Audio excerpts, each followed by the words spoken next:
So we knew that it was a drug house. Are you mad that I made you sit in the car? Yes. Yes. Okay. Hey everybody, Mike and Susan here. So we are, today is Thursday, and we are stuck in the Snowmageddon just like everybody else. So we couldn't go out and show a house today because we weren't going to drive in this, and I'm sure there weren't too many showings that were happening today. So instead, we decided that we would actually show our house today. Since we're stuck inside, we'll take advantage of it and kind of show you around a little bit. And Susan, tell us what the theme for this month is. Home is where the heart is.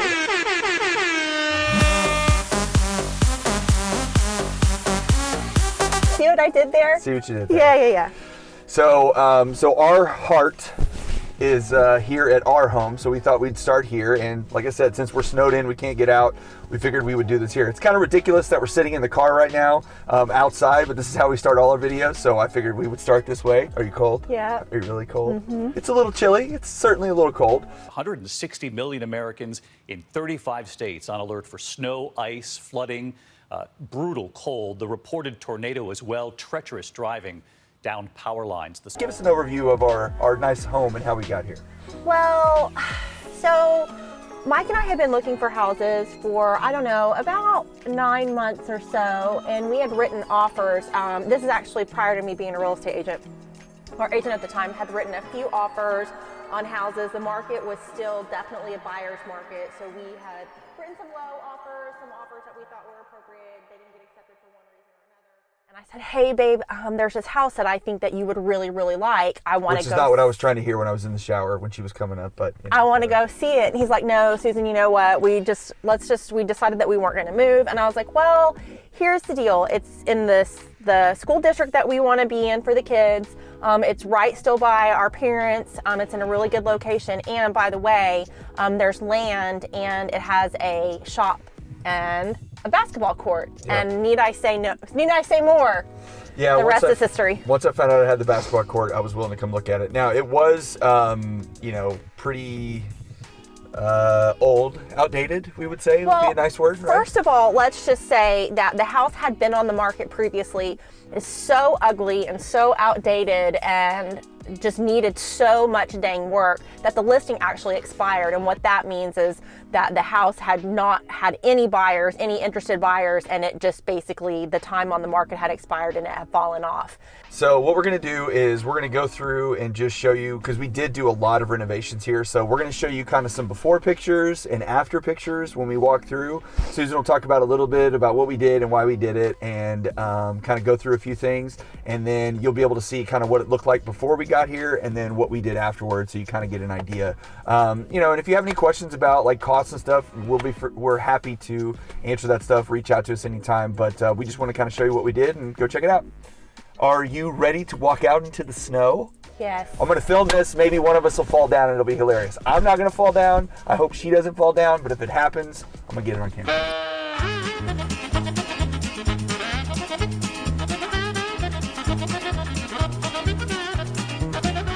This is our, what would you call this, like our dining / living area? Yeah, I mean, so originally, well, one thing I have to say that I give advice all the time to my clients is that you need to set your house up the way that you want to live and the way that you want to use it.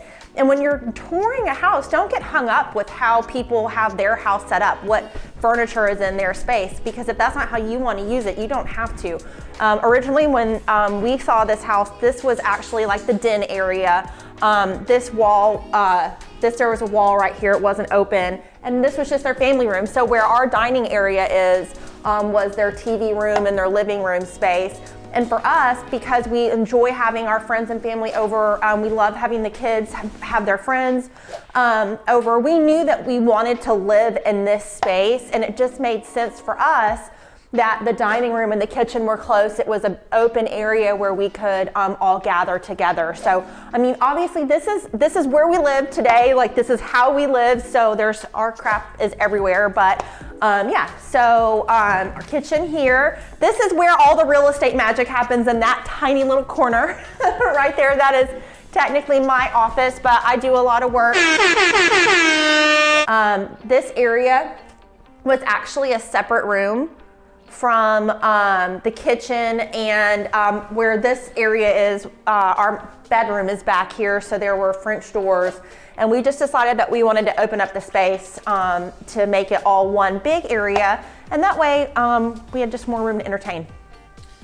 Originally, when we were designing the kitchen, this was not the way that we had it figured. We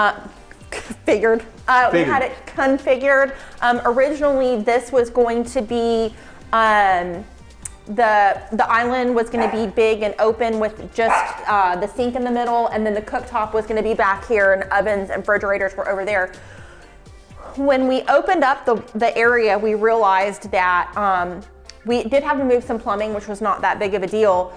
And we could have gotten rid of this. Instead of having wood beams in the ceiling, we could have done a big metal beam across, but the weight of supporting all the house in this one area and the expense of that would have just been out of control. The weight of the cost is why I chose not to. Yeah, so because we would have had to have some foundation work done to support it. So yeah, so we made some changes like that, and we were kind of forced just to work around what was there. This is our pantry. I won't open it up because it's a disaster. But this was a coat closet, or not a coat closet, like a broom closet. This was kind of where the refrigerator used to be. And then this, there was like a little, a door right here just to get to under the stairs for storage. And so when we kind of were figuring out how to use the space, we wanted a walk-in pantry. So we just walled this off and rearranged the door. So we weren't stuck with the floor plan. We kind of made that work. So this is Mike's office here. And this was the dining room. So in typical fashion, right off the kitchen was a dining space. That didn't work for us. The space would have been too small to accommodate our table. So now this is Mike's office, and to kind of keep the flow, because this house was built in 1978. It was very compartmentalized and still is. So we did these wood doors. That was really in vogue when we bought the house in 2017. Now I'm kind of... barn doors is what they're called. Now I'm reconsidering that. We'll probably end up having to do something different. At the time it was really cool, and now I'm over it. So you're over it. Make a change. Over it. Good. I'm glad you're over it. Yeah. Entryway. Doors. So all we really did in here was paint, and yeah, really that's all we did in here, right? Just paint. Yeah, a little bit of stonework. A little bit of stonework there. Yeah. Let's set up the story about the secret bathroom. Okay. Let's do that. Well, first of all, one important thing to note is that this house was seized by the U.S. Marshal Service. This was the previous owner, before the people that we bought it from, they were involved in a big federal drug ring. My understanding, although I haven't done any research on it, is that the person that owned this house previously is in the federal penitentiary. The U.S. Marshal seized the house, the property, and all that person's assets, and it went to auction. And so we knew that it was a drug house, which was funny because when we were in the process of, after we had closed on the house, as a matter of fact, the previous owners did not disclose that there was an additional bathroom that had been sealed up. So we're walking through the house with the contractor. We're kind of figuring out what things are going to cost and how to allocate our funds to do the renovation. And he flips a switch, and a fan comes on, like an exhaust fan, like a venting fan comes on, and he doesn't see it, but he can hear it. And he's like looking around. Long story short, there was a big bathroom space that was original to the house that they decided not to renovate. Instead, they completely cut it off, sealed it off, drywalled it, and like a 12 by 12 square was cut out in the attic where somebody literally moved the insulation and like shimmied out and crawled out and then resealed it. So we found a bathroom, and we'll show you where that area is now. Yeah. It is a snow day. The Mills children are here. One of the reasons why I like this house is because almost all the living space is downstairs. There's just 2 bedrooms up here, now 2 baths. It was originally 1 bathroom up here when we bought it. So this is part 1 of the renovated bathroom. The renovated bathroom. So originally when we saw the house, this was just 1 big galley style bathroom, and the kids were meant to share. There was a vanity here, and then like just a stand-up shower. So we took this area, obviously made it into a bathroom for our daughter, and then the secret bathroom Oh, we're going into the universe. We're going into, We're walking into another dimension. Into another dimension, be prepared. Oh, and he did not really even clean this up at all. Okay, so he didn't clean it up at all. But yeah, so this was the secondary space. And so now we've got bathrooms for each of the kids in here. There's a little light, ceiling light, or I guess skylight is what that's called, not a ceiling light. So obviously, I mean, it's not huge, but it's everything that he needs. Well, for it a just boys' added bathroom. an extra bathroom too, which makes it, doesn't that make a huge difference on like resale? Yeah, it really does. This thing's ever getting sold, but you know what I'm saying. Well, like for us, it makes a lot of sense for the kids, especially now that they're a little bit older and they want their privacy. But I'm going from a 4-bedroom and 3.5 bath to a 4-4. All the bedrooms have dedicated bathroom, which is handy, especially when they've got friends over. So yeah, so they cut out this entry door to give access to the room. Hope I won't fall. Ooh, got her. She was in the closet. There she is. She was hiding in the closet.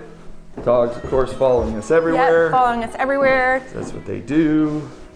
They usually spend a lot of time outside, but obviously it's too cold for them to be out there. Okay, so envision this. So there was a door here, right? Because this is where the area was under the stairs. And then here's the door to our guest room. And then there was a door right here also. So when we bought the house, there was a door here, and then a door into our bedroom, which made no sense because you would say, oh, well, Susan, doesn't the downstairs need access for a guest bathroom? But we've got a half bath that's right there in the entry. So there was no need to have this here. It made a lot more sense for us, in my mind, to make this an ensuite bathroom. All we had to do was drywall that exterior wall there, and then they cut this opening here, and then that added an ensuite for the guests. So now they've got a perfectly private space, and that took a very minimal amount of money and effort to make that make sense. And then here is our bedroom, and the part that I really did not want to show you. Well, okay, before you go into that part, I'm forcing you to show the bathroom, but let's talk about what happened on the wall over here and Folgers in your cup. Oh yeah, so this house had a lot of unnecessary doors. So remember in the kitchen where that buffet area was and the glassware? The French door was right here.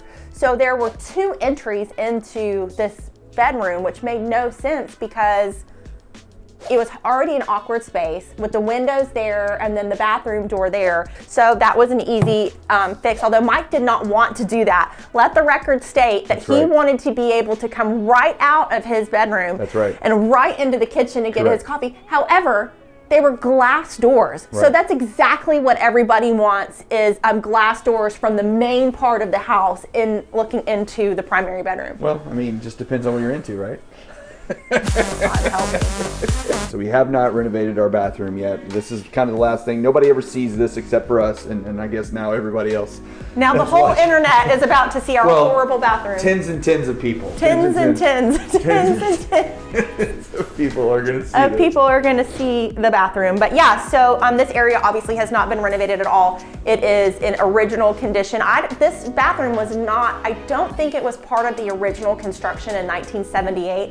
I think it was an addition, but I could be wrong, but it is totally 90s, although I don't know. See the pink sinks? Pink sinks are not 90s. That's like 1950s. Right. So I don't. And then if you look really close. Yeah, I spray painted all of this. Yes. Which is really looks really good from afar, but far from good. Yeah, yep. And then in the shower over here, we have the 2 shower heads.